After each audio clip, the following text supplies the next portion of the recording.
জালে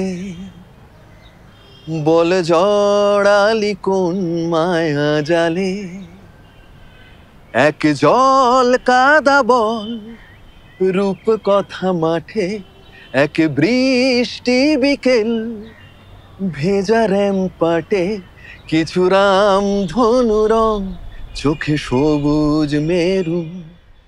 নমস্কার, আমি জয় সরকার। এই মুহূর্তে আমি দাঁড়িয়ে আছি যেটা আমার কাছে মন্দির, অর্থাৎ মোহনবাগান ক্লাবের মাঠে।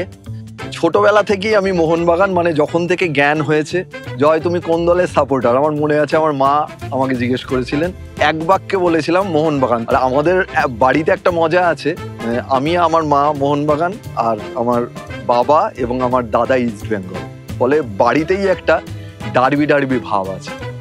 সবার আগে যে মানুষটার গোল আমাকে নাড়িয়ে দিয়েছিল এবং সেটাও একটা ডার্বি ছিল, তার নাম শ্যাম থাপা, বাইসাইকেল কিক।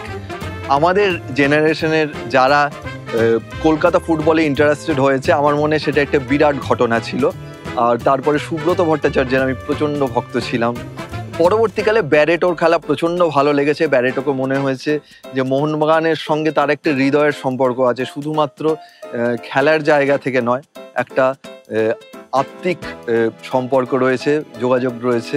এই একটা জায়গা, বিশেষ করে বাঙালিদের এই একটা জায়গায় যেখানে কোনো দল বদল হয় না, অর্থাৎ সমর্থকদের দল বদল হয় না, সর্বত্র হয়, কিন্তু এই আবেগটা সব থেকে পিওর এবং সব থেকে অনেস্টলি আমরা আমাদের ক্লাবকে সাপোর্ট করি। তা আমি চাইবো আমাদের পরের জেনারেশনের মধ্যেও এই আবেগ, এই সততা এবং ফুটবল সংক্রান্ত যে আগ্রহ, সেটা উত্তরোত্তর বৃদ্ধি পাক।